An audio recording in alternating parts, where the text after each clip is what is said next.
Dieu le fera. Parce qu'il a toujours fait. Et ce qu'il dit, il le fait. Alléluia. Et nul ne peut défaire ce que Dieu a fait. Amen. Que son nom soit béni. Et la louange lui revienne. Alléluia. Alors nous allons dire un mot de prière. Ce soir, nous venons vers toi, Éternel des armées, pour te bénir, pour te louer, pour te célébrer, pour t'exalter et pour témoigner, ô notre Dieu, notre roi, par notre adoration, Seigneur notre Dieu, Père gloire, les bienfaits, Seigneur notre Dieu, de ta main dans nos vies, Seigneur notre Dieu, Père. Ton bras s'est étendu, Seigneur notre Dieu, en notre faveur, Père, pour nous rapprocher de toi davantage, Seigneur, et pour renouveler le contrat de vie que tu as mis en nous, Seigneur. Père, tu as veillé sur nous pour que nous ayons la santé dans nos sorties, dans nos entrées. Tu as été l'avant et l'arrière-garde, Seigneur, dans nos déplacements. Et ce soir, tu nous rassembles ici, Seigneur, pour nous instruire dans ta loi, pour nous rapprocher davantage de toi, pour oindre notre âme de ton esprit. Père, nous prions, Dieu de gloire, que tu prennes maintenant la première place dans nos vies, dans nos cœurs, et que tu puisses, oh Dieu de gloire, dominer, Seigneur, sur chaque pensée ce soir. Et que Dieu de grâce, ta parole qui va sortir de ta part, Seigneur notre Dieu, à notre endroit, puisse trouver un lieu de repos final dans nos cœurs. Accorde-le-nous, Seigneur, pendant que tu guéris ceux qui souffrent dans leur corps par diverses maladies.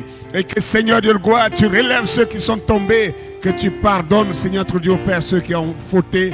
Accorde-nous cette grâce. Nous te le demandons dans le précieux nom de Jésus, notre Sauveur, et pour ta gloire. Amen et Amen. Alléluia. Que le nom du Seigneur soit béni. Amen. Vous pouvez prendre vos Bibles.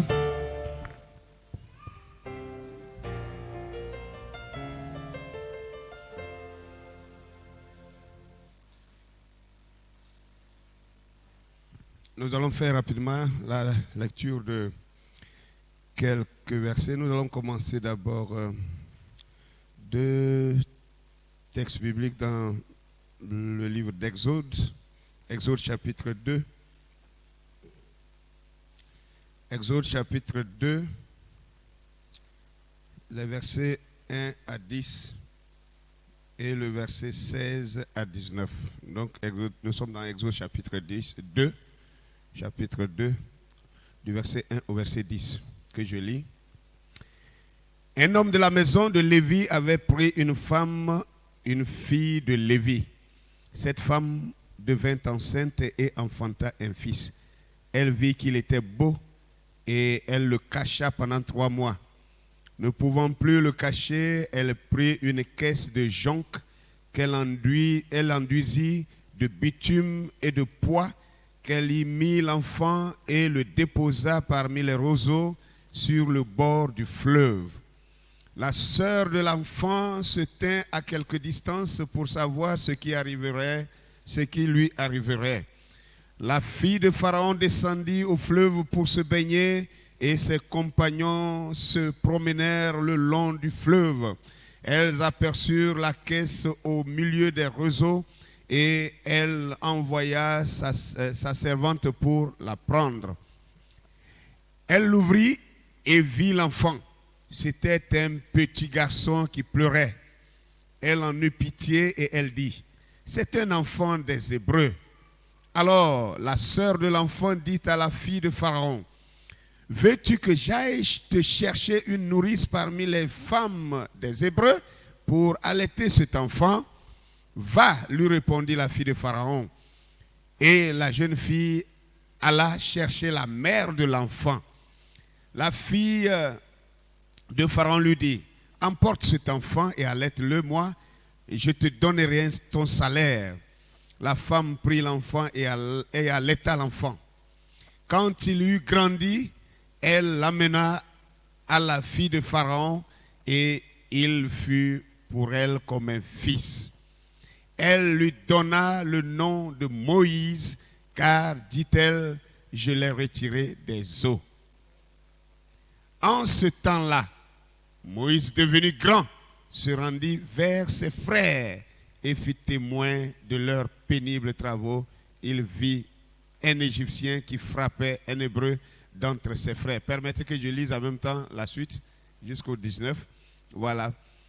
Il regarda de côté et d'autre et voyant qu'il n'y avait personne, il tua l'Égyptien et le cacha dans le sable.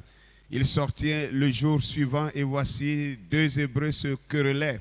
Il dit à celui qui avait tort, « Pourquoi frappes-tu ton prochain ?» Et cet homme répondit, « Qui t'a établi chef et juge sur nous? Penses-tu me tuer comme tu as tué l'Égyptien ?» Moïse eut peur et dit, « Certainement la chose est connue. » Pharaon apprit ce qui s'était passé et il chercha à faire mourir Moïse. Mais Moïse s'enfuit de devant Pharaon et il se retira dans le pays de Madian où il s'arrêta près du puits. Le sacrificateur de Madian avait 7 filles. Elles vinrent puiser de l'eau et elles remplirent les auges pour abreuver le troupeau de leur père. Les bergers arrivèrent et les chassèrent.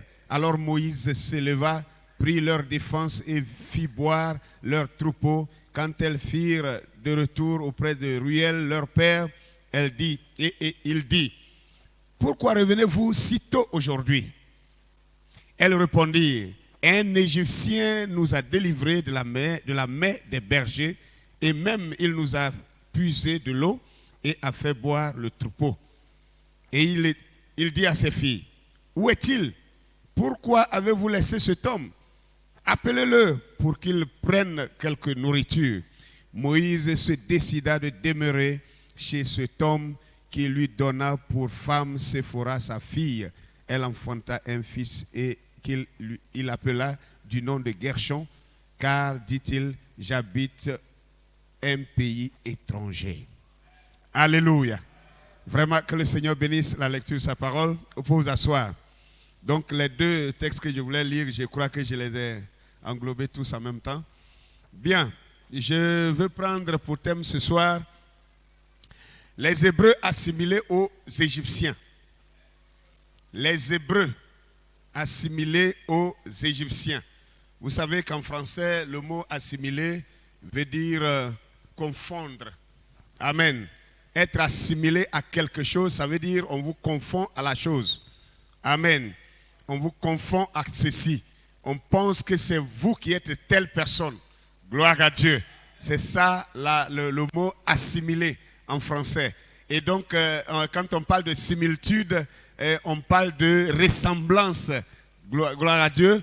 À peu près, presque une parité. Donc, on dit telle personne ressemble trait pour trait à telle autre. Donc, on dit, on l'assimile souvent à tel autre. Vous comprenez un peu cela? Donc, les Hébreux assimilés aux Égyptiens. Ceci est mon thème. Déjà, d'entrée de jeu, dans le texte que nous avons lu, il y a 2 histoires incluses dans le même texte que je voudrais prendre pour servir de base et nous allons développer. Et si vous pouvez comprendre, ça va toujours dans la même pensée de notre thème actuel. Gloire à Dieu. Alléluia. Amen. Bien. Premièrement, pour appuyer sur les choses que j'ai déjà dites, parce qu'il fallait entrer d'une certaine manière. Maintenant, nous allons apporter les preuves pour chaque déclaration qui a été faite et au fur et à mesure jusqu'à ce que ça devienne plus clair dans la pensée de chacun de vous. Gloire à Dieu. Et j'entends des gens qui commentent, qui disent tellement de choses et quelquefois j'en ai pitié. Ça me fait pitié. Ça me fait pas mal, mais ça me fait pitié. Gloire à Dieu. Amen. Oh, mais qu'est-ce que ça fait que Dieu soit vert, qu'il soit orange, qu'il soit jaune? Bon, ça fait quoi? Bon, moi, je ne trouve pas d'utilité à cela. Toi, tu ne trouves pas d'utilité à cela. Moi, je trouve une importance. Et j'attache une importance à cela. Gloire à Dieu. Amen. Que le nom du Seigneur soit béni. Amen. Laissez-moi vous rappeler que le mot rédempteur, gloire à Dieu, gloire à Dieu. En anglais, on dit Kingsman Redeemer. Et Kingsman Redeemer, gloire à Dieu. Et quand on le retraduit en français, littéralement, ça veut dire le plus proche parent. Le plus proche parent. celui qui a racheté Ruth ne pouvait pas être en dehors de la famille de Ruth. Gloire à Dieu. Il devait être pas de Ruth, je veux dire, oui, c'est la même chose. Il devait être un parent de l'ex-mari de Ruth. Gloire à Dieu. Un parent de sang, un frère de sang, un proche. Celui qui partage le même sang familial avec. C'est ça le parent rédempteur, le plus proche parent. Le proche parent, c'est celui-là qui peut vous racheter. Gloire à Dieu. Et qu'est-ce que ça fait? Vous ne voyez pas la différence entre le christianisme et les autres religions? Vous ne voyez pas la différence? La différence, elle est nette. C'est que le christianisme croit et conçoit que Dieu, qui est invisible, qui est esprit, il s'est fait chair et il est venu sur la terre des hommes. Il est venu habiter au milieu des hommes que lui-même il a créés. Et quand il est venu parmi les hommes, il n'a pas pris l'image d'un animal. Il n'a pas pris l'image d'un oiseau.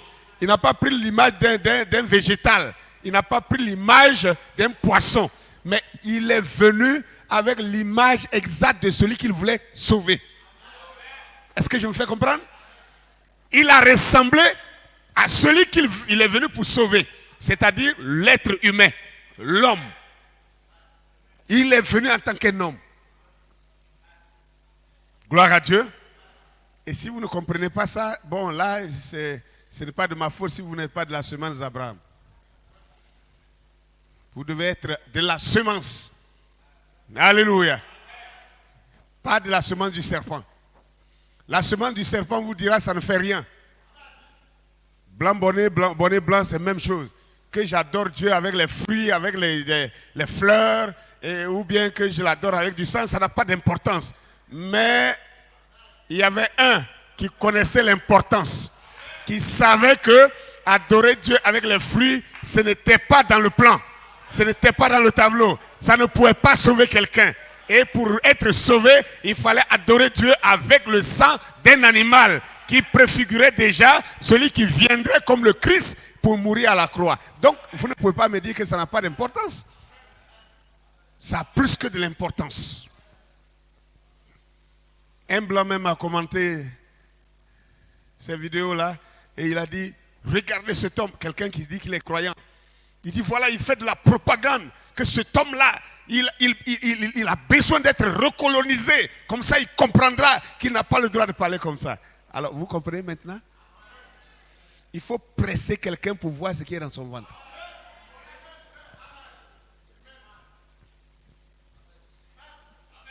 Les quelques blancs qui ont déjà écouté ça, ça les brûle.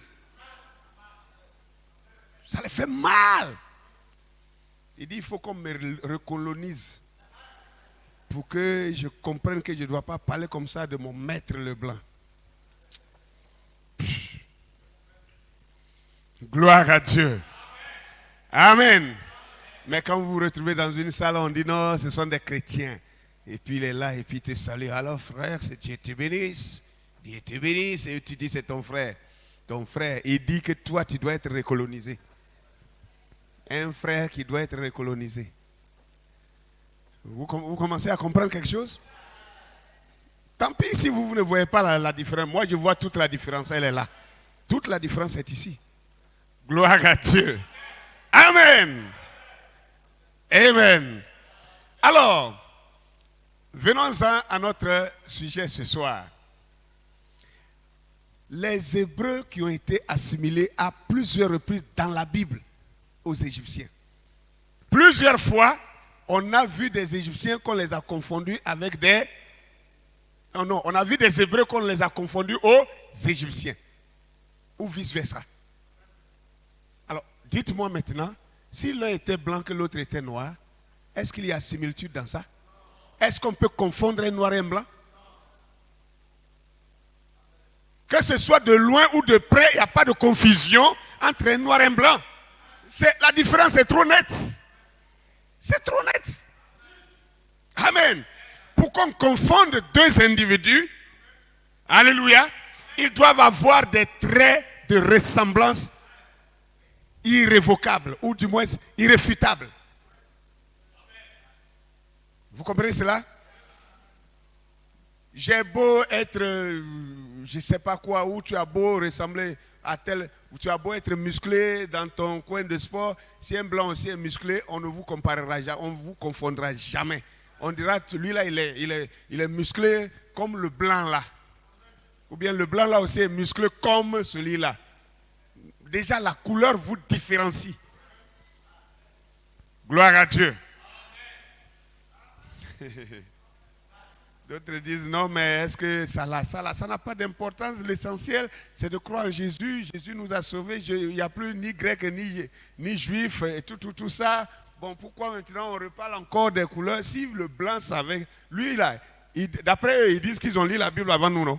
Que c'est eux qui nous ont envoyé la Bible. Donc, ils ont dû lire ça, qu'il n'y avait ni grec, ni juif. S'ils avaient déjà lu ça, qu'il n'y avait ni grec, ni juif, pourquoi Jésus qui était noir, ils l'ont rendu blanc? Pourquoi? S'ils savaient qu'il n'y avait pas d'importance, ils n'ont qu'à laisser ça comme ça. Ils devaient laisser comme ça. Nous tous, on n'a qu'à voir. Nous tous, on va voir Jésus noir, là, on va le voir. Si on doit le croire, là, on va le croire. Si on ne va pas le croire, on ne va pas le croire. Voilà. Ils ont eu quoi? Qu'est-ce qui les a poussés à vouloir changer la vérité? Et vous allez me dire que ça ne dit rien, ça ne fait rien. Tant pis pour vous, mais moi, ça fait quelque chose pour moi. Et vous ne pouvez pas comprendre combien ça me rapproche encore de Dieu de savoir simplement que mon Sauveur est venu avec cette couleur que moi j'ai.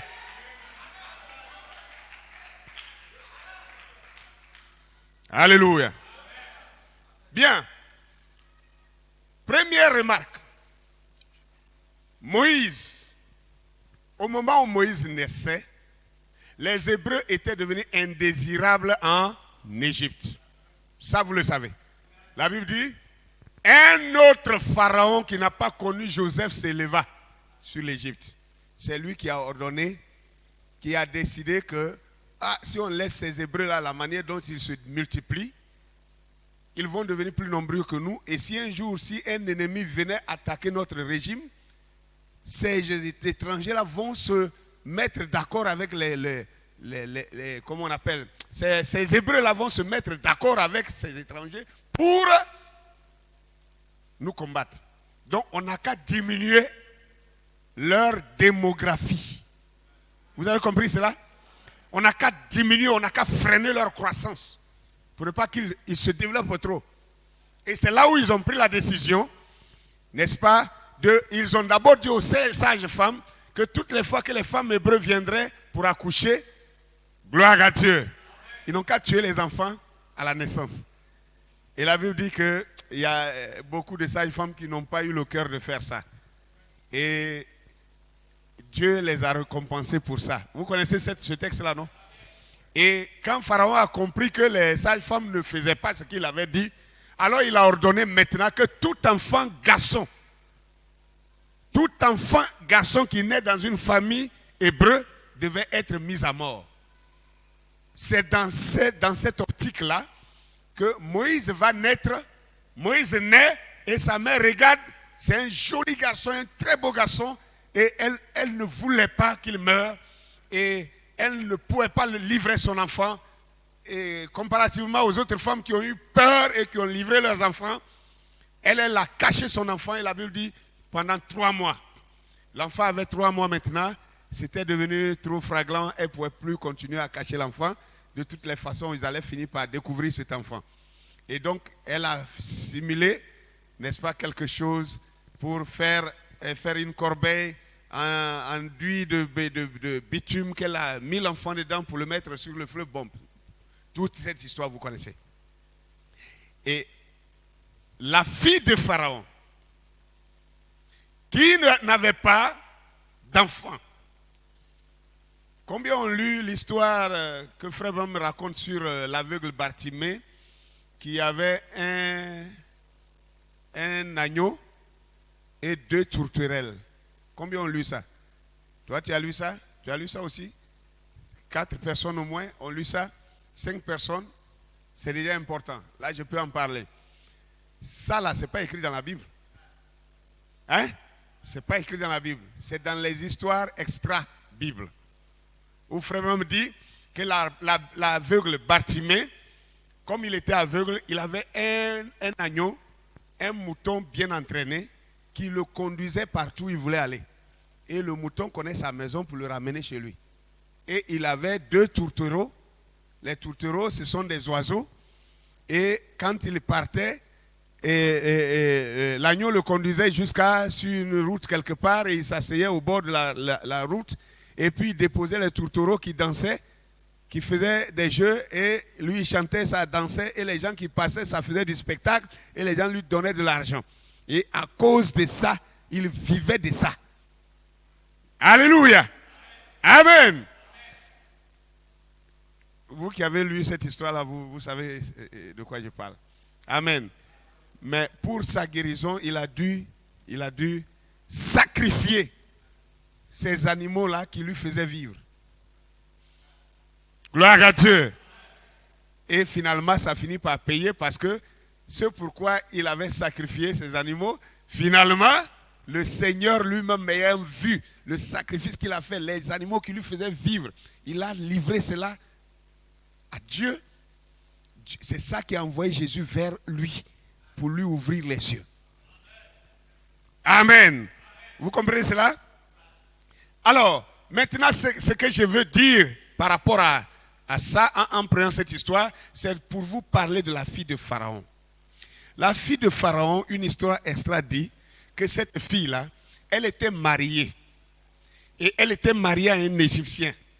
Et son mari est décédé avant qu'ils aient un enfant. Donc, alors, quand la fille de Pharaon a vu ce bébé sur l'eau, qu'elle a ouvert le panier, elle a regardé, l'enfant était beau. Mais elle savait que ça là, ça doit être un enfant hébreu. Elle a pris l'enfant et elle dit, cet enfant-là, je ne vais pas le tuer. Non, je ne peux pas le faire tuer. Comme son mari était mort il n'y a pas longtemps, elle a présenté cet enfant à son père comme étant son propre enfant parce que elle a convaincu son père comme quoi, avant que son mari ne meure, elle était enceinte. Donc c'est comme si elle venait d'accoucher. C'est ainsi que son père a gobé l'histoire. Et il a cru que c'était son enfant, que l'enfant de sa fille. Et donc, Pharaon a pris cet enfant et il a élevé. Non. Il ne faut pas trop élever. Il a élevé. Non, c'est trop. Il fallait laisser comme c'était. Pharaon a élevé cet enfant dans sa maison, croyant que c'était son petit-fils. Et l'enfant a grandi dans la maison de Pharaon. Alors que c'était à cause de cet enfant-là que Pharaon a fait tuer tous les enfants hébreux. Vous comprenez quelque chose? Quelqu'un a dit, si Dieu est avec vous, même Satan même battra campagne pour vous. Regardez comment ça va se passer. La femme même qui a mis Moïse au monde, quand la fille de Pharaon a pris l'enfant, et qu'elle cherchait une mère nourricière, c'est-à-dire une mère qui a un sein avec du lait dedans, fraîchement. Il fallait que ce soit vraiment une femme qui a accouché, dont on a tué l'enfant. Vous comprenez un peu? Et que le lait n'est pas encore tari, n'a pas encore tari dans ses seins.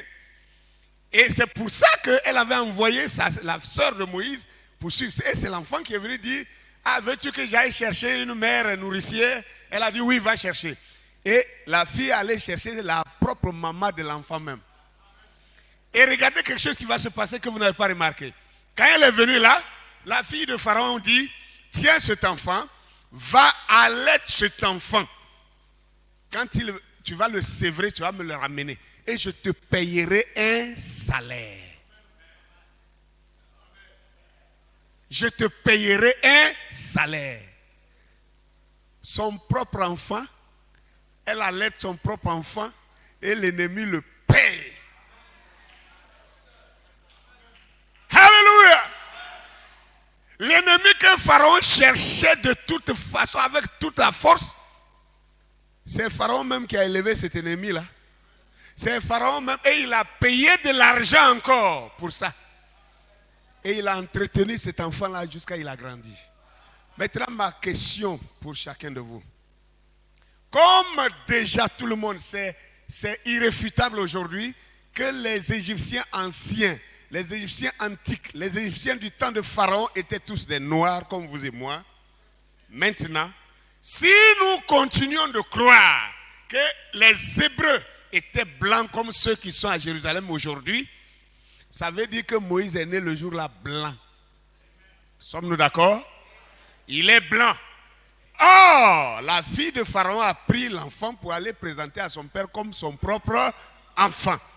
Et nous savons que son mari devrait être un Égyptien noir. Alors, dans ce cas, un noir qui marie une femme noire et les deux font un enfant blanc, Pharaon allait-il gober ça?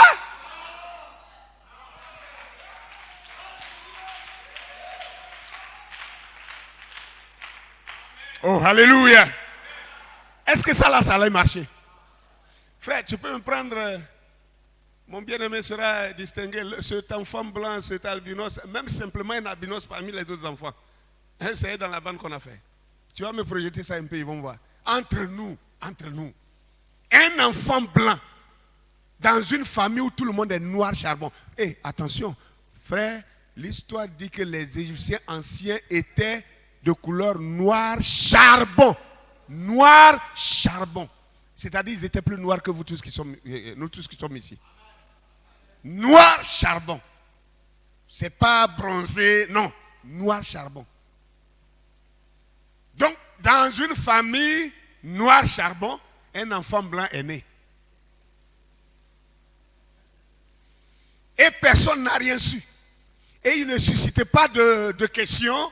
Il ne suscite pas d'interrogation et personne ne s'interroge. Et vous, non quand même, que les Blancs là nous prennent un peu au sérieux.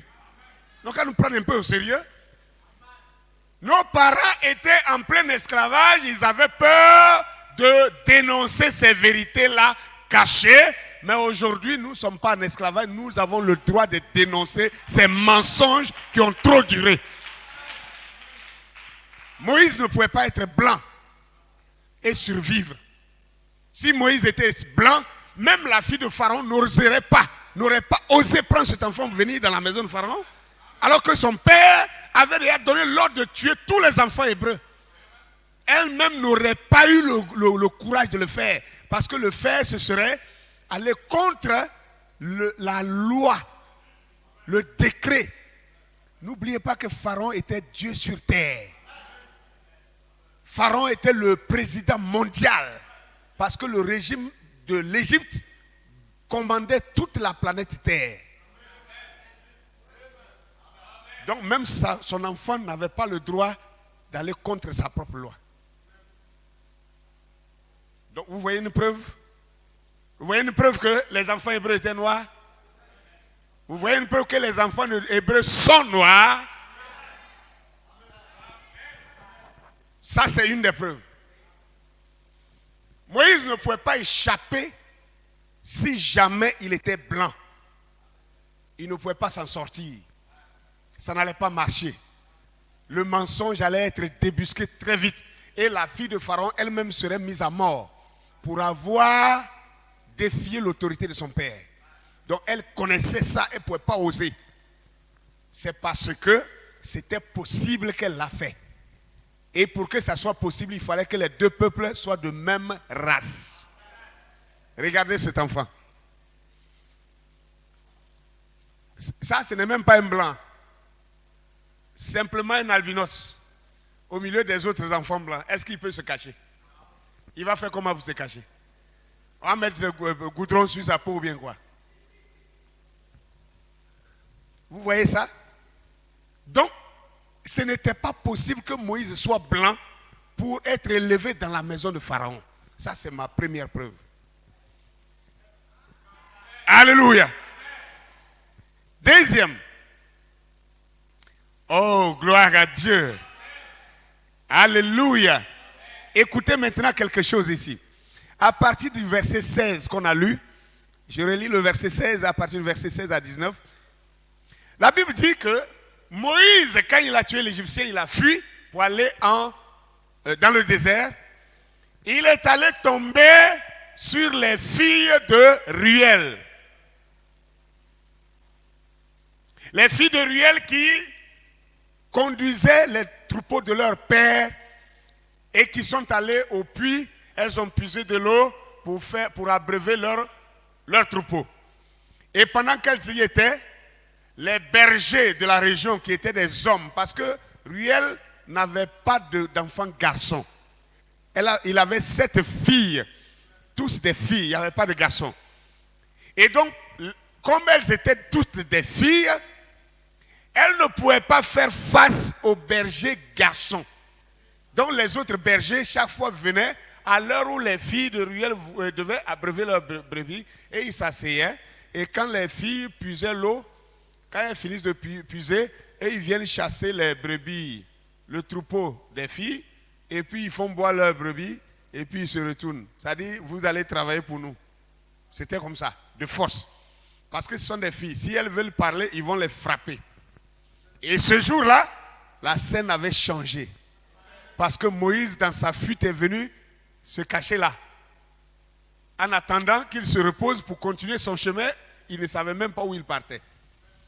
Alléluia. Et la Bible dit, il était là quand les bergers sont venus et que les filles avaient déjà puisé l'eau. Les bergers sont venus chasser le troupeau des filles et les bergers ont envoyé leur propre troupeau pour commencer à les faire boire. Moïse n'a pas trouvé cela juste. Moïse a dit non, ça c'est de l'injustice. Et comme lui il était garçon et qu'il était fort, parce que n'oubliez pas, il a été élevé dans la maison de Pharaon. Donc un prince devait s'entraîner d'abord à la bataille, au combat. Les princes n'étaient pas n'importe qui. C'était des gens qu'on entraînait à la guerre, on les enseignait les sciences, on les enseignait beaucoup de choses.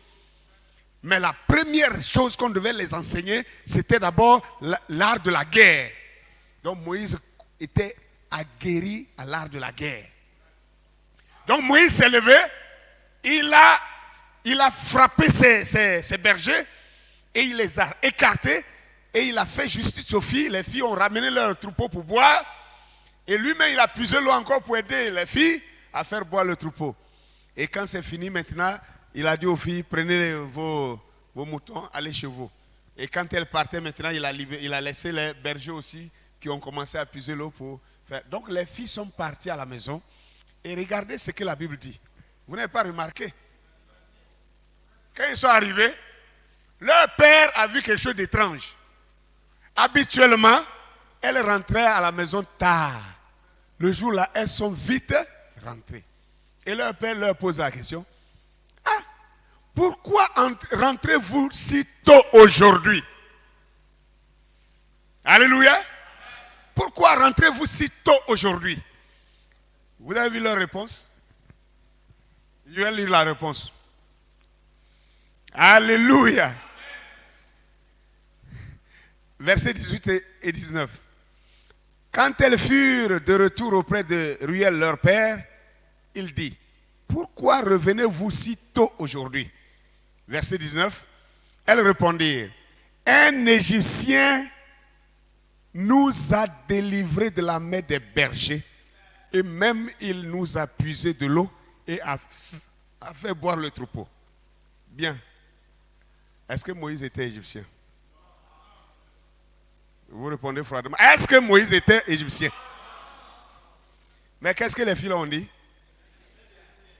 Un Égyptien nous a secourus. Un Égyptien nous a secourus. Maintenant, les gens, les Bédouins qui habitaient dans le désert connaissaient bien l'aspect des Égyptiens. Les Bédouins savaient que les Égyptiens étaient noirs charbon. Et les Bédouins ne pouvaient pas se tromper pour prendre un petit blanc pour un Égyptien. Donc si Moïse était un petit blanc, alors les Bédouins ne diraient pas que c'est un Égyptien qui nous a délivrés. Oh, alléluia!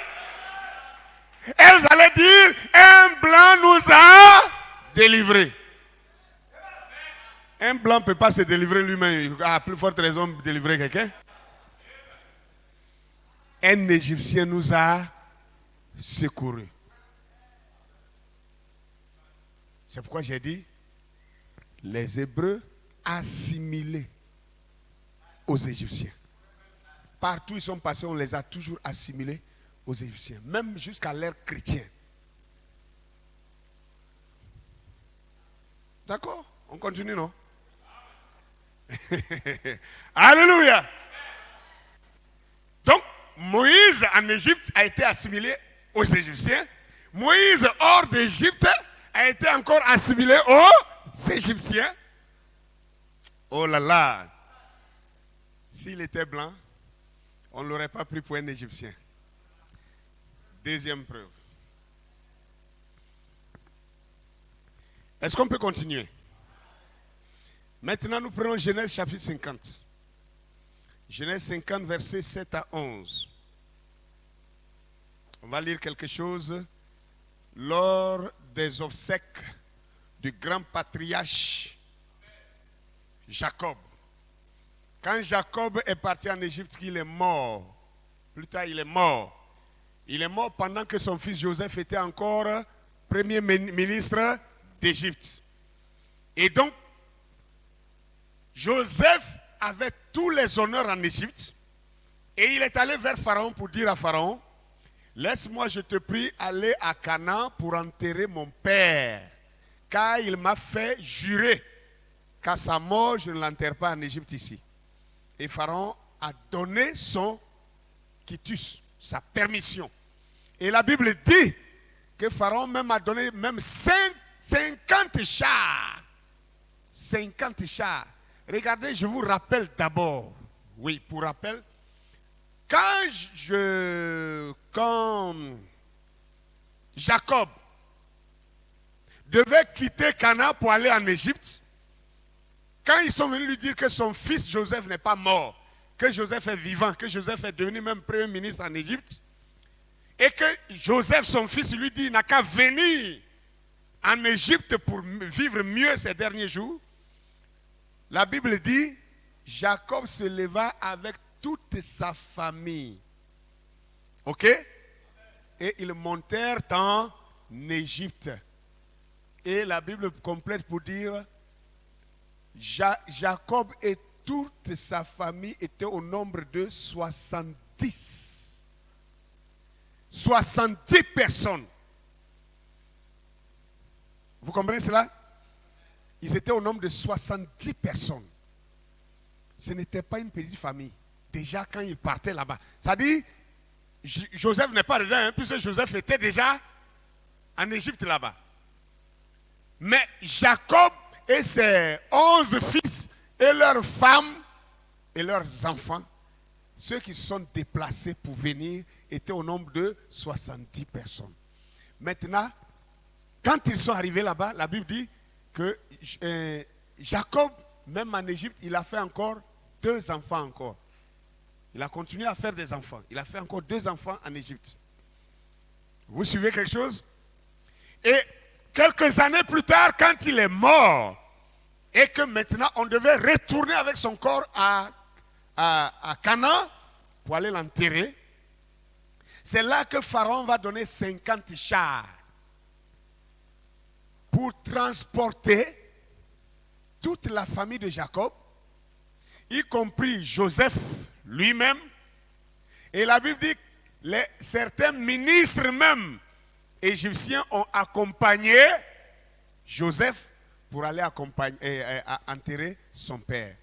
Donc, vous vous imaginez que c'est Jacob qui est mort. C'est un Hébreu. Donc, la Bible dit maintenant aussi que toute la famille de Jacob, personne n'est resté en Égypte pendant ce temps pour aller enterrer Jacob. Tous, la Bible dit, hormis les femmes et les enfants. C'est seulement quelques femmes et les enfants qui sont restés en Égypte. Sinon, tous les hommes valides, les Hébreux, tous les Hébreux se sont mis en route pour aller à Canaan. Et ça, c'était à pied. Vous comprenez? Je vais lire maintenant, vous allez voir quelque chose ici. Pendant qu'ils partaient, quand ils sont arrivés à la frontière de Canaan, quelque chose va se passer. On va encore les assimiler à quelque chose. Tout le groupe, hein, ce n'est même plus une personne, ce n'est plus un individu. tous. Nous lisons à partir du verset 7 au verset 11.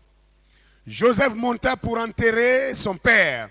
Avec lui montèrent tous les serviteurs de Pharaon anciens de sa maison, tous les anciens du pays d'Égypte, toute la maison de Joseph, ses frères et la maison de son père. On ne laissa dans le pays de Goshen que les enfants. Moi-même j'ai dit femmes, on n'a pas laissé les femmes, ils ont laissé seulement les enfants. On ne laissa que dans le pays de Goshen que des enfants, les brebis et les bœufs. Donc ça veut dire toute la famille est partie. Verset 9. Il y avait encore avec Joseph des chars et des cavaliers, en sorte que le cortège était très nombreux. Arrivé à l'ère d'Atad, qui est au-delà du Jourdain, ils firent entendre de grandes et profondes lamentations, et Joseph fit en l'honneur de son père un deuil de 7 jours. Écoutez maintenant le verset 11. Les habitants du pays de Canaan furent témoins de ce deuil dans l'ère d'Atad, et ils dirent, voilà un grand deuil parmi les... Parmi les quoi? Est-ce que ce sont les Égyptiens qui sont allés enterrer leur père? Voilà un grand deuil parmi les Égyptiens. C'est pourquoi l'on a donné le nom d'Abel Misraïm à cette ère qui est au-delà du Jourdain. Gloire à Dieu. Toute la famille de Jacob en déplacement, et on les prend pour des Égyptiens. Ok. Un groupe de blancs en train de revenir du pays des Noirs, et on dit qu'ils sont noirs. C'est comme ça? Donc ça veut dire, il y a trop de preuves. Si nous le voulons, si nous voulons comprendre, nous allons comprendre. Si nous voulons le voir, nous allons le voir. Il y a eu un temps pour toutes choses. Le temps pour connaître ça est arrivé. Et je vous assure que dans chaque verset, vous allez voir ça. Et on lisait ça pendant des années, on ne les voyait pas.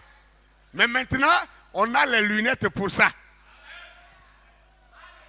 Oh, alléluia!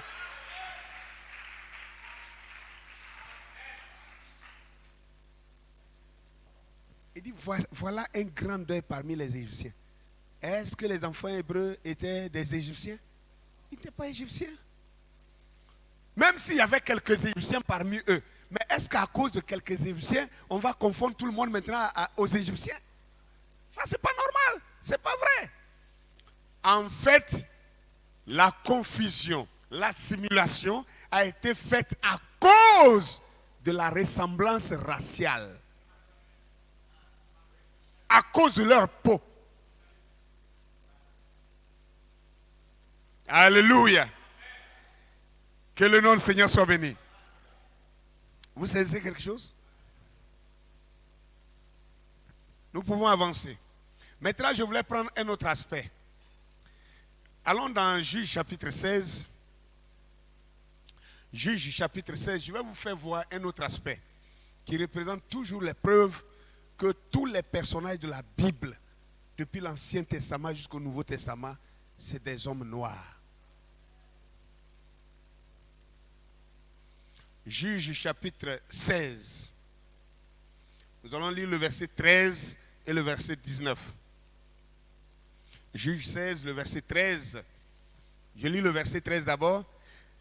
Delilah dit à Samson, jusqu'à présent tu t'es joué de moi, tu m'as dit des mensonges. Déclare-moi avec quoi il faut te lier. Il lui dit, tu n'as qu'à tisser les 7 tresses de ma tête avec la chaîne du tissu. Ce que je veux ressortir ici, c'est que Samson, l'homme, le juge d'Israël en ce moment qu'on appelait Samson, la Bible dit, vous connaissez sa naissance, non? L'histoire de sa naissance. Amen. C'est que Samson, pendant sa naissance, avant sa naissance, ses parents ne faisaient pas d'enfants. Et ils ont prié l'Éternel pendant des années. Et un jour, Dieu est descendu dans le champ et il a rencontré son père et sa mère et il leur a promis de leur donner un fils. Et la mère de l'enfant qui n'avait pas encore conçu, elle a cru la parole du Seigneur et elle a dit au Seigneur que en retour, si tu me donnes ce fils-là, alors le rasoir ne passera pas sur sa tête et je le consacrerai à l'Éternel. Vous comprenez cela? Imaginez un enfant qui est né. Depuis qu'il est né, on n'a jamais touché à ses cheveux. Un garçon. Maintenant, imaginez si c'est un blanc, imaginez aussi si c'est un noir. Ok? Gloire à Dieu. Gloire à Dieu. Et la Bible dit, il a finalement ces cheveux-là, il ne pouvait pas les supporter, il a dû tresser cela. Et il a tressé ça en 7 branches. Donc, il avait 7 tresses sur sa tête. Je pose la question à chacun de vous. Nous avons regardé le film de Moïse par Cécile Debille, n'est-ce pas? Les 10 commandements. Combien ont vu ça? Combien ont jamais vu les 10 commandements de Moïse? Bien. Combien ont déjà regardé le film de Samson, tourné par Hollywood? Bien. La Bible dit, Samson avait 7 tresses sur sa tête. On est d'accord? Le film de Samson que vous avez regardé là, Samson avait 7 tresses? En fait, vous riez, vous n'avez pas encore compris où je vais en venir.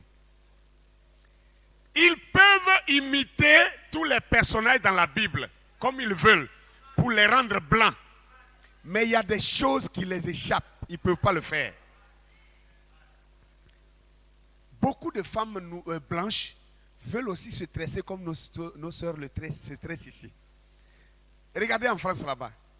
Mais même quand elles le veulent, elles s'en vont dans les salons des Africains pour dire ils n'ont qu'à les tresser. On essaie de tresser, ça ne fait pas 24 heures. Est-ce que c'est vrai ou c'est faux? Même si on les tresse, ça ne fait pas 24 heures, ça lâche. Vous savez pourquoi? Est-ce que vous savez pourquoi? Les femmes savent de quoi je parle. Parce que leurs cheveux sont lisses. Et ce n'est pas toutes les tresses. D'abord même, la tresse même ne peut pas tenir avec les cheveux de la femme blanche. Amen. Laissez-moi lire le verset 19 d'abord. Et puis maintenant, je vais vous proposer quelque chose. Vous allez voir. Le verset 19. Elle l'endormit sur ses genoux et ayant appelé un homme, elle rasa les 7 tresses de la tête de Samson et commença ainsi à le dompter. Il perdit sa force. Bien. Chaque fois, ce qui faisait la particularité de Samson, ce n'est pas seulement que Samson avait des cheveux qu'on ne coupe pas. Non. La particularité de la tête de Samson, ce n'était pas seulement parce qu'on ne rasait pas ses cheveux. Il est vrai qu'on ne rasait pas les cheveux de Samson, mais il est aussi vrai que sa force était dans ses cheveux, parce que ses cheveux étaient tressés en 7 tranches. Et ces 7 tranches, vous savez qu'avec le prophète du temps de la fin, nous avons tout compris. Les 7 tranches représentaient les 7 âges de l'Église. Ça représentait les 7 messagers, depuis Paul jusqu'à William Branham. Donc ce n'est pas des cheveux juste touffus. Ce n'est pas ça qui faisait la révélation. La révélation, ce n'était pas les cheveux touffus. La révélation, c'était que ces cheveux étaient séparés en 7 tranches. C'est ça la révélation. Et que Dieu, par les 7 honneurs, se dévoilerait. Tout est en 7, 7, 7. Alléluia. Maintenant, les Blancs, quand ils ont voulu tourner le film à Hollywood et qu'ils ont voulu blanchir Samson, ils ont dû trouver un homme blanc, corpulent, et ils l'ont pris pour tourner le film. Mais ça ne pouvait pas tenir parce que qu'importe la longueur de ses cheveux, ça ne pouvait pas se tresser en 7 tranches. Voilà pourquoi ils prenaient un bandeau pour attacher la tête. Maintenant, je vais vous montrer la réalité. Frère, tu es prêt? Tu peux me lancer quelque chose? Avant d'arriver sur l'homme aux 7 tresses, donne-moi d'abord cet homme aux cheveux exorbitants.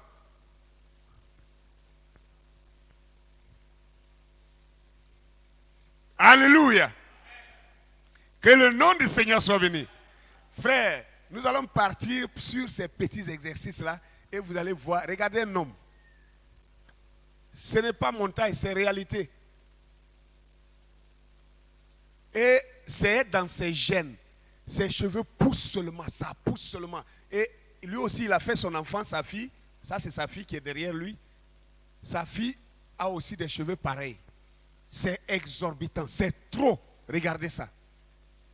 Tout à l'heure, je vais passer sur un autre texte. On va revenir sur lui. C'est bon. Il faut me donner maintenant Samson aux 7 tresses.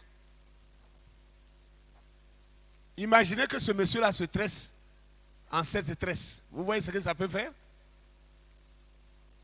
C'est le cheveu crépus qui peut tenir dans les tresses. Et vous le savez, même quand vous les femmes noires, vous défrisez vos cheveux, ou du moins vous frisez vos cheveux, quand vous allez pour lisser vos cheveux, ça ne peut plus tenir dans les tresses. Regardez ce monsieur. Vous comprenez maintenant à quoi Samson pourrait ressembler? Est-ce que vous ne voyez pas?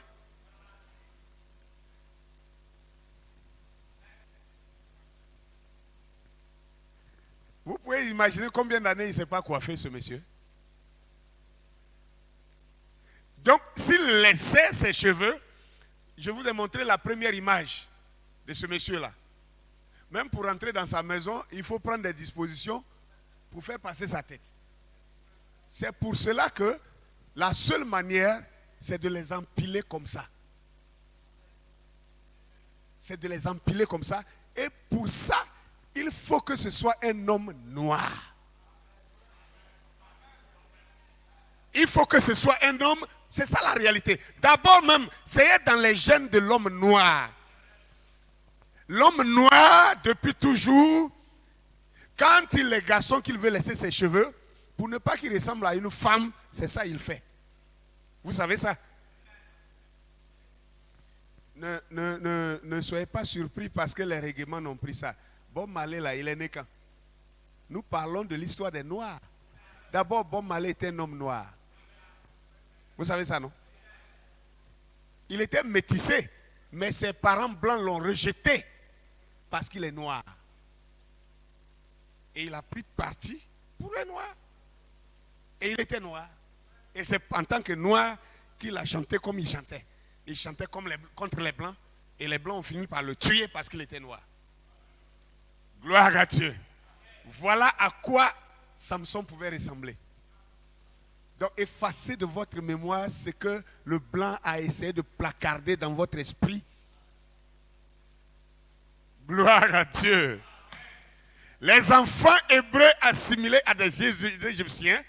Et aussi, regardez, si nous pouvons bien accepter, si nous voulons vraiment virginiser notre pensée, c'est-à-dire rendre notre esprit vierge pour réellement analyser les choses. Si nous prenons un homme blanc qui a des cheveux, ses cheveux peuvent traîner à terre, hein, je ne dis pas non. D'ailleurs, même en termes de longueur, c'est le blanc qui peut avoir des cheveux très longs. Mais son problème, c'est que ça ne peut pas tenir ensemble. Ça ne peut pas tenir ensemble. Et pour que ça puisse être départagé en 7 tranches, il fallait que ça soit des cheveux laineux. Il fallait que ça soit, regardez ça. Voilà le blanc. Monsieur le blanc, il est là. Regardez comment ça descend comme un cheval. Vous allez mettre quoi? Ou bien vous mettez colle. À moins que vous ayez mis de la colle, vous allez faire quoi pour que ça tienne? Si vous tressez ça là, avant le soir, tout va lâcher. Parce que ça glisse. Vous comprenez cela? Bon, à moins que vous ne voulez pas accepter, mais si vous voulez accepter, vous avez déjà compris. Alléluia. Que le nom du Seigneur soit béni. Nous allons prendre 2 Samuel chapitre 14. 2 Samuel chapitre 14. Le verset 25 à 26.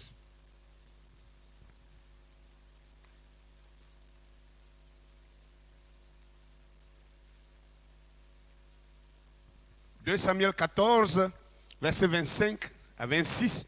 Écoutez bien, c'est un homme bien connu de la Bible encore. Celui-là qu'on va prendre son histoire. Il dit, il n'y avait pas d'homme dans tout Israël aussi renommé qu'Absalom pour sa beauté depuis la plante de ses pieds jusqu'au sommet de la tête. Il n'y avait point en lui de défaut. C'est-à-dire, Absalom, le fils de David, il était parfaitement beau. Il était très beau, un homme vraiment bien grand, bien joli, il était beau. Et la Bible dit qu'il n'y avait pas de défaut en lui. Et il n'y avait personne dans tout le royaume qui pouvait l'égaler en beauté. Verset 26, lorsqu'il se rasait la tête, c'était chaque année qu'il se la rasait parce que sa chevelure lui pesait. Le poids des cheveux de sa tête était de 200 cycles, poids du roi. Ah, vous avez crié.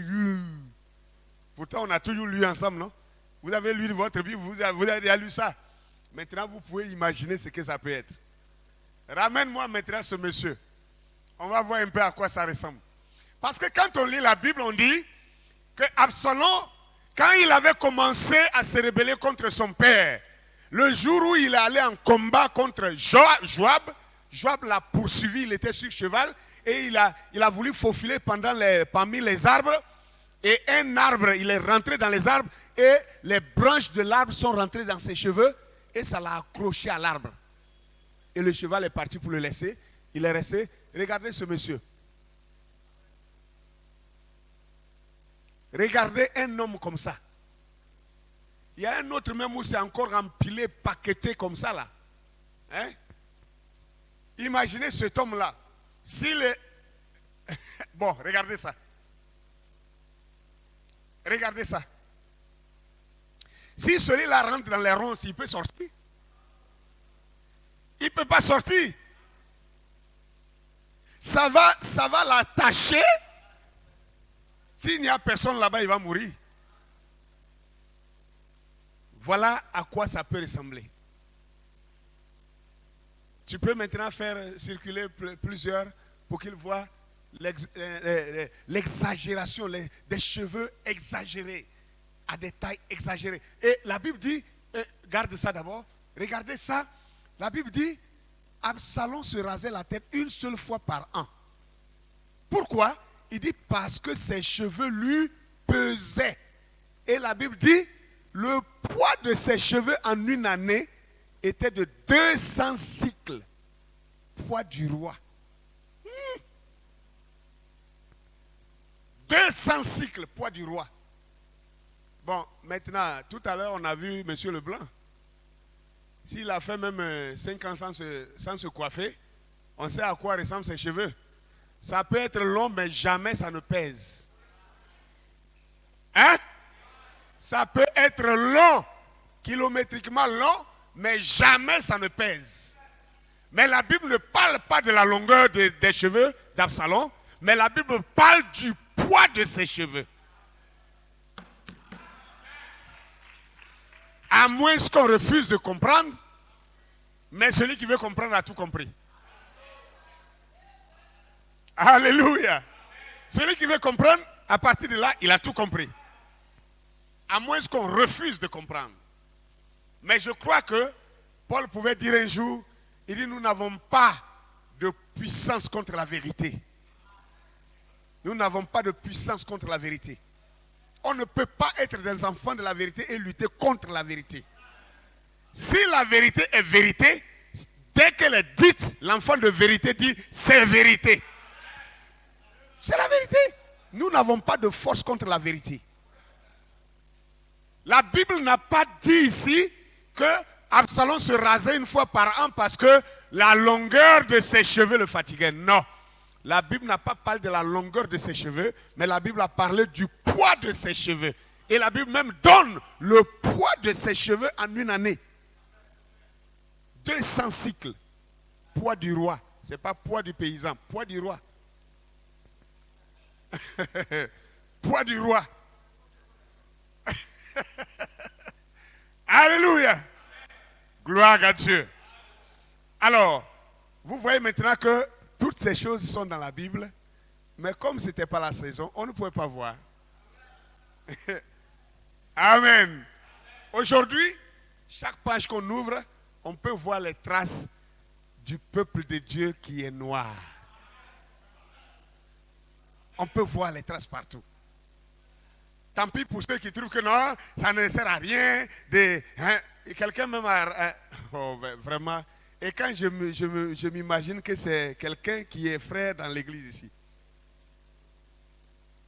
Il dit non, savoir que dire que Jésus soit noir ou qu'il soit blanc, cela n'a pas d'importance parce que le problème des Africains, ce n'est pas ça. Le problème d'Africains est plus profond. Écoutez, je vais vous dire une chose. Quelle que soit la profondeur d'une piscine, il y a une seule manière de plonger dedans. On part du haut en bas.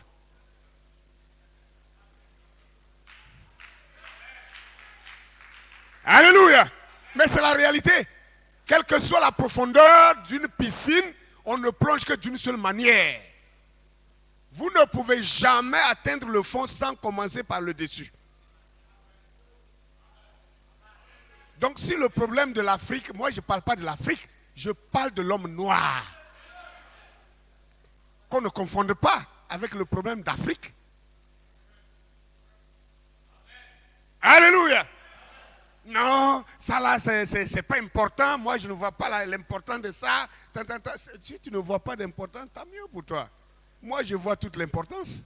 Pour moi. Je vois toute l'importance pour moi.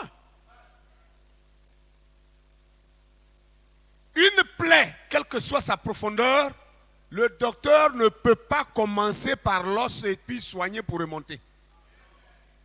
Si la plaie est beau pourrie, vous devez commencer par le dessus pour nettoyer, pour aller en bas.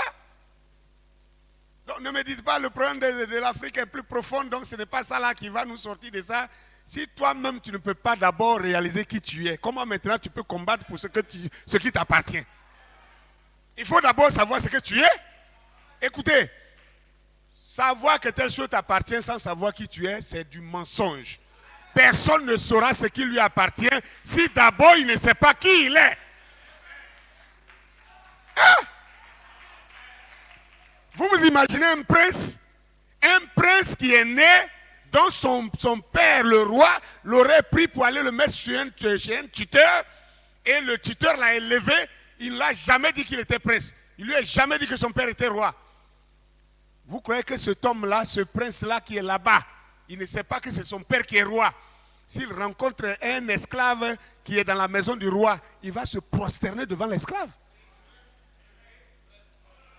Il va se prosterner devant l'esclave. Il ne peut pas savoir que l'esclave là, c'est son serviteur. Donc comment lui, il peut maintenant aller réclamer quelque chose qui lui appartiendrait? On parle d'appartenance quand on est identifié. Il n'y a pas d'appartenance sans identification. Jamais. Mais dès lors que le prince se rend compte, il réalise que c'est son père qui est roi, frère, même son tuteur doit faire attention. À partir de ce moment, son tuteur doit faire attention à la manière dont il le traite. Parce qu'il ne sera plus prêt pour accepter tout. Et c'est parce qu'il sait qu'il est le fils du roi qu'il peut maintenant commencer à donner des ordres à des gens. Comment le blanc a fait pour écraser l'Afrique aujourd'hui? Vous ne savez même pas. Et puis vous me dites que ce n'est pas important. Le blanc a fait quoi? N'importe quel enfant ici, que je lui pose la question, qui est Christophe Colomb? Tout le monde connaît Christophe Colomb. Mais vous ne connaissez pas comment on l'appelle Carbagno. Carbagno de Côte d'Ivoire, si vous ne le connaissez pas. Béli, même vous le connaissez. Vous ne savez pas qui est Béli? Hein? Vous ne le connaissez pas. Mais vous connaissez Napoléon. C'est quoi cette histoire-là? Vous croyez que, vous ne voyez pas que c'est exprès que le blanc a refusé que les Africains enseignent leur propre histoire à leurs enfants? Dans nos livres d'histoire, depuis que nous on est nés, dans nos livres d'histoire, on ne parle jamais des héros africains. C'est comme si l'Afrique n'a jamais connu d'héros. L'Afrique n'a pas eu de héros, jamais. Les héros, c'est comment on appelle, c'est Napoléon qui a conquis le monde. C'est Christophe Colomb qui a découvert l'Amérique. C'est Savourian de Brazza qui est venu ici pour découvrir les indigènes africains. C'est quoi? C'est le général Benger qui aurait fait Bengerville. C'est quoi encore? Citez maintenant. Le général Trèche-la-Plaine. S'il n'a qu'à être Trèche la colline, ce n'est pas mon problème. Nous, on veut connaître nos héros. Qui sont nos héros? On ne nous parle pas de nos héros. On ne nous parle pas de nos héros. On ne veut même pas qu'on enseigne ça. Et maintenant, vous voulez un réveil. Vous allez vous réveiller comment? Quand j'ai lu la Bible dans ces jours-ci, je me suis rendu compte que l'hébreu de la Bible a eu les mêmes attitudes comme l'Africain d'aujourd'hui. Je vous parle, hein, c'est la vérité. L'hébreu de la Bible, il a eu les mêmes attitudes que l'Africain d'aujourd'hui.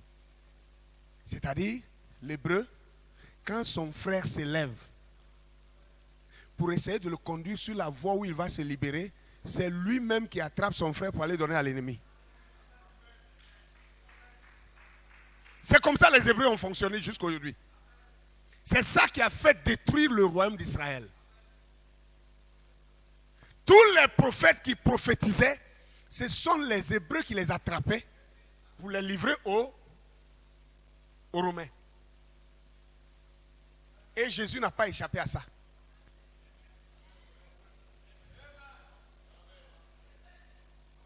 Maintenant, dites-moi maintenant en Afrique, qu'est-ce qui se passe? C'est la même chose. Si quelqu'un commence à éveiller les consciences des gens pour pouvoir relever tout le peuple, c'est celui-là, ses propres frères qui vont trouver que non, mais pourquoi tu parles comme ça? Non, mais c'est pas possible. Sans les Blancs, nous, on ne peut rien faire. Normalement, tu sais que nous, on ne peut pas vivre sans les Blancs. Si toi, tu ne peux pas vivre sans les Blancs, tu es maudit. C'est pas possible. C'est pas possible. Ah! Qui a dit ça? Frère, 2 jours là, j'ai lu beaucoup de choses, même dans la Bible. Il n'y a pas un peuple qui a été martyrisé sur la terre des hommes plus que l'homme noir. Mais bizarrement, l'homme noir reste nombreux. Vous n'avez pas fait attention aussi à ça. Et j'ai commencé à voir des choses. Dieu a dit à Abraham à maintes reprises, ta postérité sera comme le sable de la mer. Nombreux comme le sable de la mer. Il y a beaucoup de fois que Dieu a dit ça à Abraham. Beaucoup de fois. On va arriver là-bas un jour. On va parler de ça. Nombreux comme le sable de la mer. Quelquefois, il dit, si tu peux, il dit, lève les yeux vers le ciel. Compte les étoiles si tu peux. Il dit, si tu peux. Est-ce que c'est possible de compter les étoiles? Il dit, ainsi sera ta postérité. Malgré qu'on tue le noir, qu'on le torture, qu'on l'esclavagise, on fait tout, mais l'homme noir tient debout.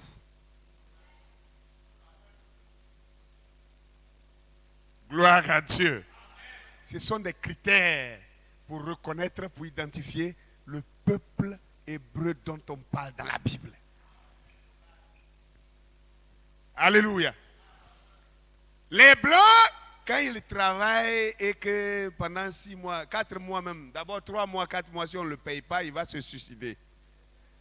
D'autres montent sur l'étage et puis se laissent tomber comme fier, comme hirondelle, et puis il tombe pas comme tomate, il est mort. Vous rentrez chez lui, il a écrit lettre pour déposer. Il n'en peut plus. Ils n'ont pas le moral. Ils n'ont pas le moral. Ils ne sont pas forts. L'homme noir, on va le mater jusqu'à il est presque mort. Ses parents viennent le prendre pour aller le soigner. Il se lève et puis il est convalescent.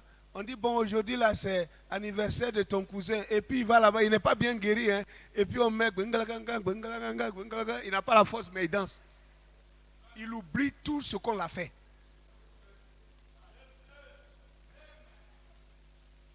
Vous ne voyez pas ce que ça veut dire. Ça veut dire que l'homme noir a un esprit très fort. Le moral est fort. Et ça, ce n'est pas parce que vous le voulez. C'est parce que Dieu vous a fait ainsi.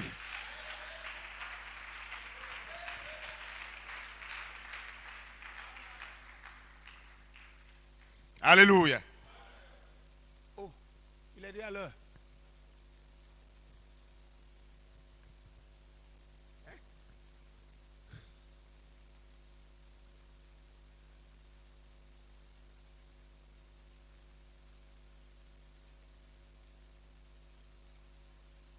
Ah, d'accord. Ok. Le poids du roi, là, un cycle, selon le poids du roi, équivaut à 13 kilos. Hein? Pardon. 13 grammes. À 13 grammes. Donc, 200 cycles, ça fait au total, qui peut supporter des cheveux de 2,6 kg sur sa tête? Et ça, c'est en une année, hein? En un an. Vous ne voyez pas qu'il avait les mêmes problèmes que le monsieur qu'on a projeté là? Il avait les mêmes problèmes. En un an. Quand il lèche cheveux pendant un an, ça fait 2,6 kg. Waouh! Dites-moi qu'un blanc a ça. Même ici, il n'a qu'à vivre 50 ans sans se coiffer. Ses cheveux ne pourront jamais faire 800 grammes. C'est long, mais ça ne pèse pas. C'est pourquoi quand il marche là, le vent soulève ça comme ça, vous. Mais noir, il n'a qu'à rencontrer le vent même, ça tient debout comme ça.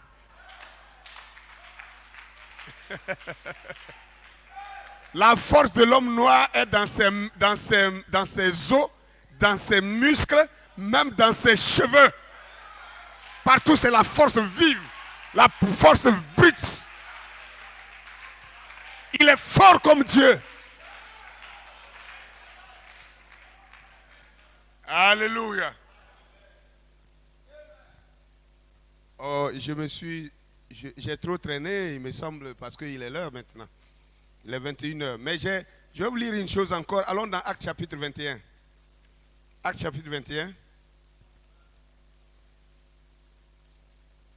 Actes chapitre 21, le verset 35 à 39. Actes 21, 35 à 39. La Bible dit ceci. Lorsque Paul fut sur les degrés, il dut être porté par les soldats à cause de la violence de la foule. Car la multitude du peuple suivait en criant « Fais-le mourir !» Au moment d'être introduit dans la forteresse, Paul dit au tribun « M'est-il permis de te dire quelque chose ?» Le tribun répondit « Tu sais le grec ? Tu n'es donc pas cet Égyptien qui s'est révolté dernièrement, qui a emmené dans le désert 4000 brigands? Alléluia!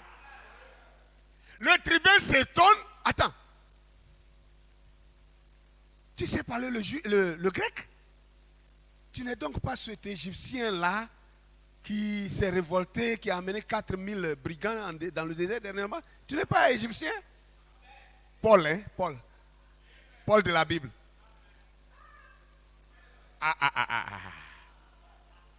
Oh.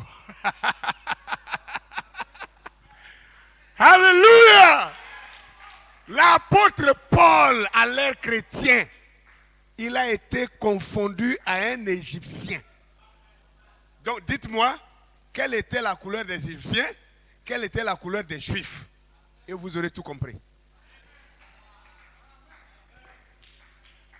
Alléluia! Tu n'es donc pas cet Égyptien qui s'est révolté dernièrement et qui a emmené dans le désert 4000 brigands? Et Paul répond, je suis juif. Reprit Paul, de Tarse en Sicile, en Cilicie, citoyen d'une ville qui n'est pas sans importance. Permets-moi, je te prie, de parler au peuple. Tu n'es donc pas cet Égyptien-là? Et il a redressé la chose pour dire, non, je ne suis pas l'Égyptien, je suis pas un Égyptien. Je suis juif. Paul dit, je suis juif. Je ne suis pas un Égyptien. Bon, quand on a parlé de Moïse, c'était reculer là-bas. C'était reculer. Plus de 500 ans comme ça. Mais avec Paul,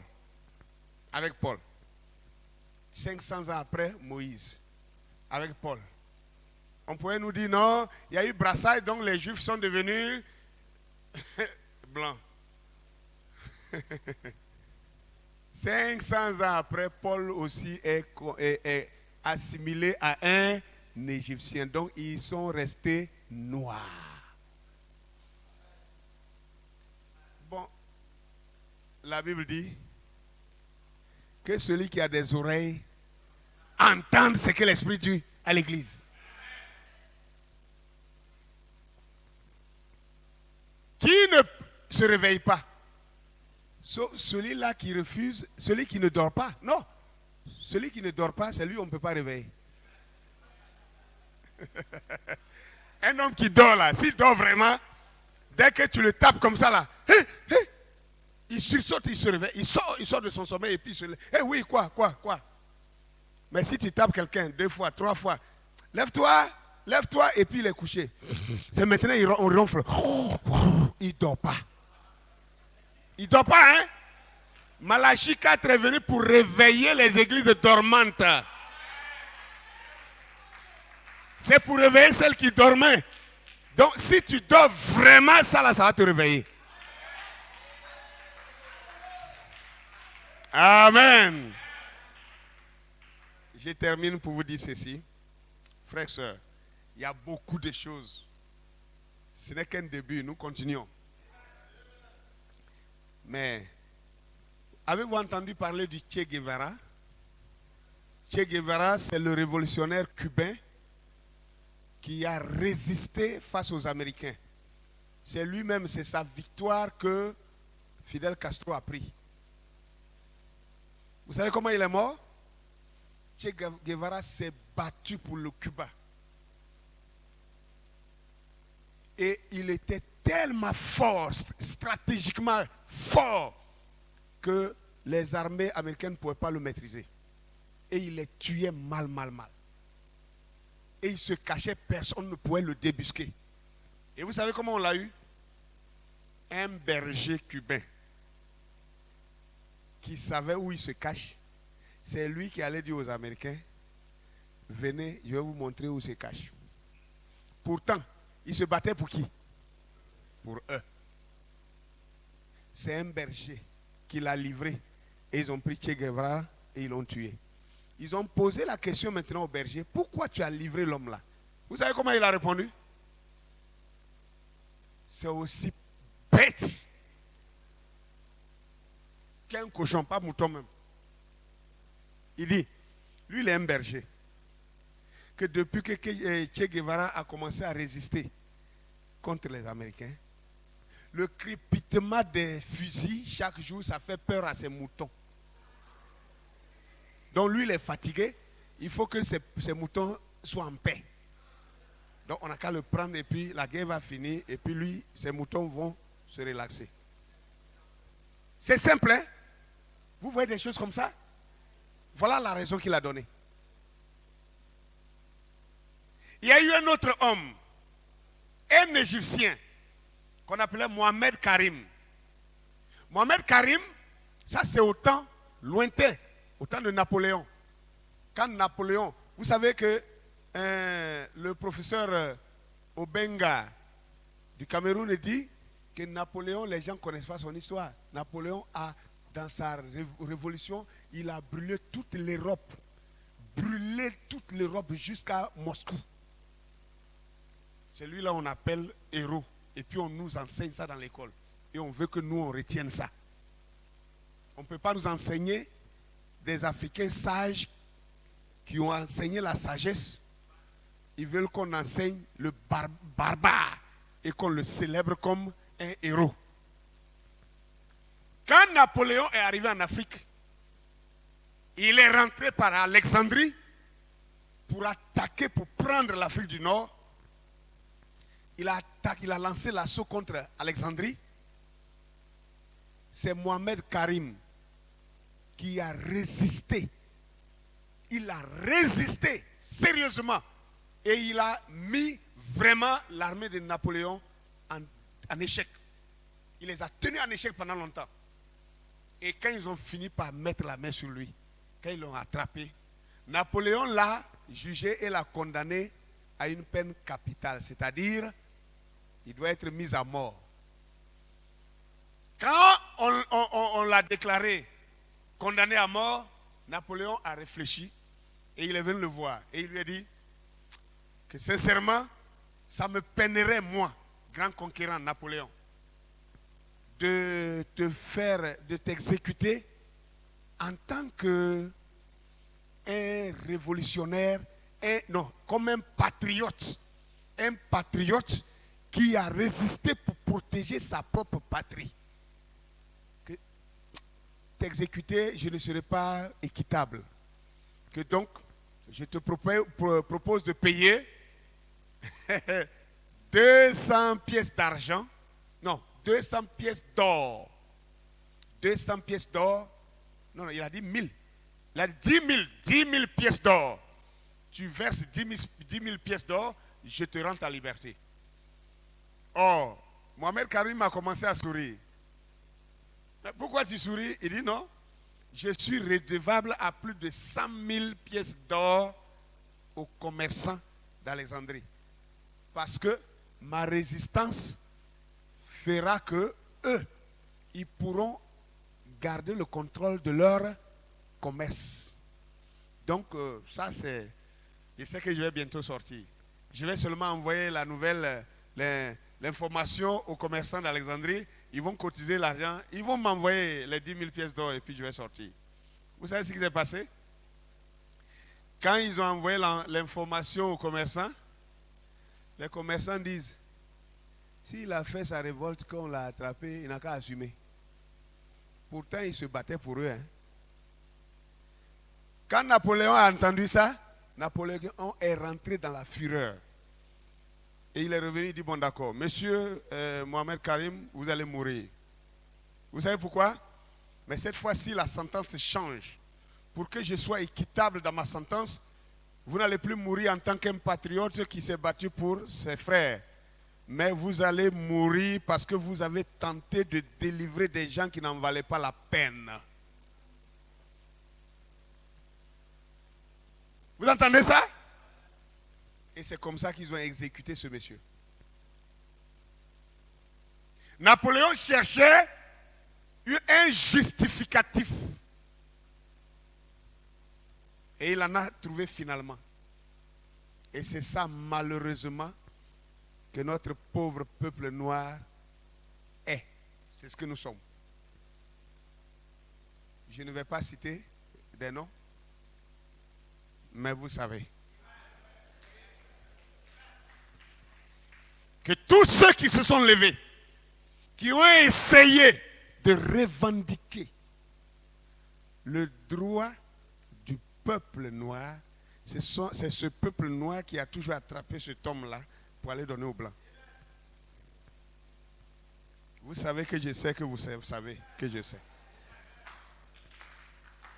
Depuis les années 60 jusqu'à aujourd'hui, c'est la même chose. Même avant 60, c'est la même chose. Récemment, on a publié un monsieur, un baoulé de Tumodi. Combien ont lu cette histoire-là? Qui aurait résisté contre les Français. Quand les Français sont arrivés en Côte d'Ivoire, il a résisté contre les Français. Il a vraiment tenu les Français en échec. Et vous savez comment ils ont fini par l'attraper? C'est son propre frère, même père, même mère, qui est allé vers les Français pour dire, ce monsieur-là, moi je connais son secret. Si vous me promettez de devenir chef du village, vous n'avez pas lu ça?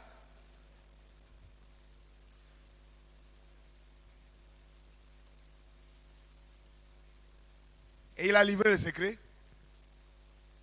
Les Français sont venus comme Samson. Il s'est levé encore, il a fait ses gris-gris pour disparaître, zéro. Il fait tout, zéro, on l'a pris. C'est comme ça que les Baoulés ont été domptés, maîtrisés. Le roi même des Baoulés n'était pas à Boaké, il a fui. Il a cédé pour aller à Boaké. Voilà une affaire encore. Le citoyen ne connaît même pas son histoire. C'est malheureux. Gloire à Dieu. C'est ça la réalité. Et ces gens-là, ce sont des héros qu'on devait enseigner dans nos écoles. Mais moi-même qui parle là, j'ai lu son histoire, mais je n'ai pas retenu son nom. Oui, non. Mais on vient nous enseigner Savorian de Brazza.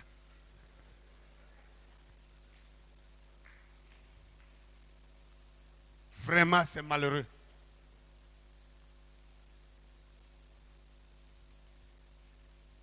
C'est pitoyable.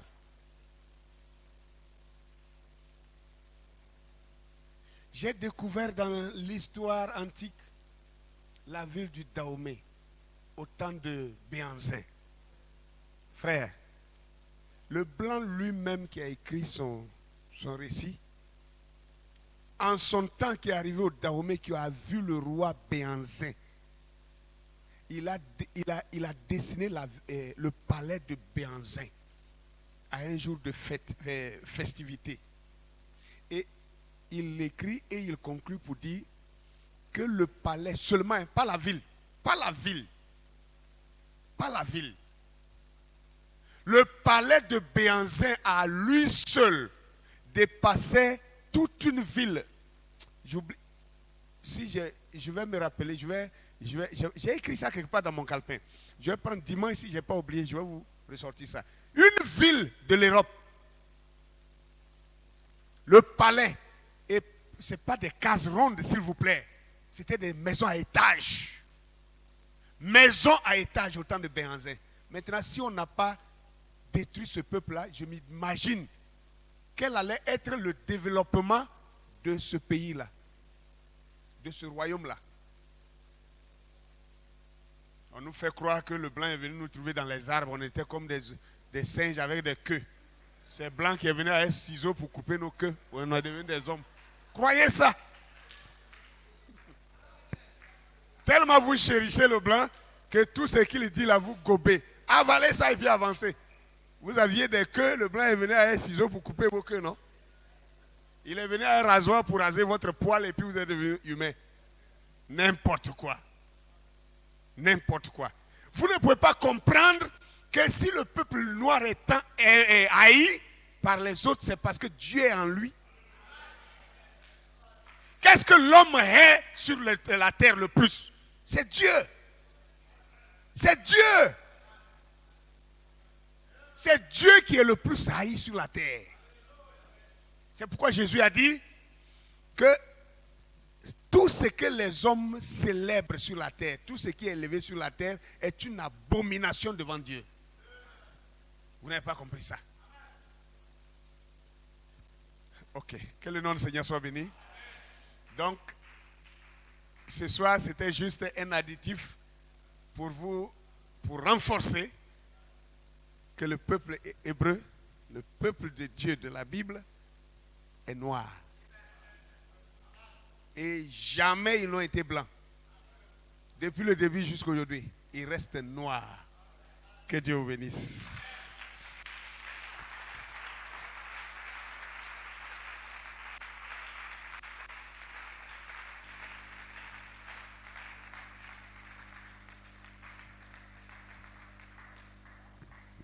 Oh, alléluia. Je suis désolé, j'ai dépassé le temps de 15 minutes. Je suis désolé. Je n'avais pas prévu être long comme ça. Mais il fallait que j'arrive à ce point-là pour que la chose soit vraiment un peu complétée dans ma pensée, comme je le tenais dans mon esprit. Vraiment, je vous dis de cesser de complexer et de vous rassurer et de vous fortifier quand on sait qui on est et quand on sait qu'on n'est pas un moins que rien. Même si les autres essaient de vous le faire croire, si vous savez ce que vous êtes, cela vous équilibre. C'est ça le plus important. Que le nom du Seigneur soit béni. Nous allons tenir debout, nous allons prier le Seigneur. Aussi, chaque fois que vous voyez ces bandes publiées, partagez cela au maximum. Partagez seulement aux gens. Voilà, ça peut aider quelqu'un. Et je crois que tous ceux qui se reconnaissent comme enfants de Dieu, je crois que même il peut ne pas comprendre au début, mais s'ils ont suivi, ils vont finir par comprendre. Et ils vont se rendre à l'évidence que ce n'est pas des montages, c'est pas n'importe quoi, c'est de la vérité. C'est de la vérité. La communication, il y a plusieurs moyens de communiquer.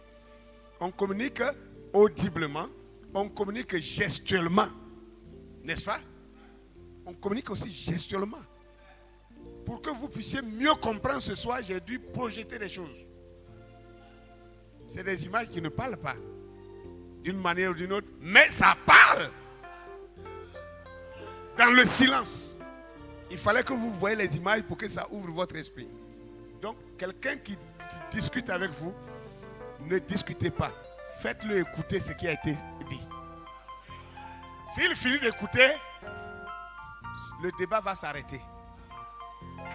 Mais tant qu'il n'a pas écouté, puis il a appris, non, il paraît que le pasteur a prêche que Jésus est noir, que Dieu est noir.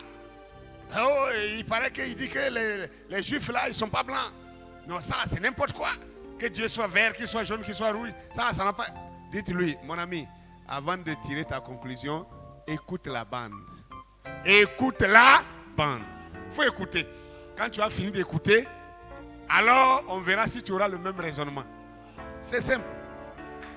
Les gens ont condamné William Branham sans l'écouter. Mais quand ils ont fini par l'écouter, ils ont changé leur pensée. C'est pareil. Que le nom du Seigneur soit béni. Amen. Amen.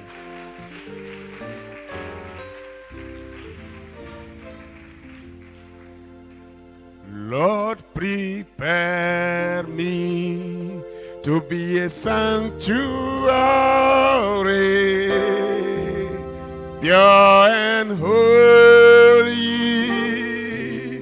tried true, with thanksgiving, I'll be a living sanctuary, Lord, for you. Lord, prepare me to be a sanctuary,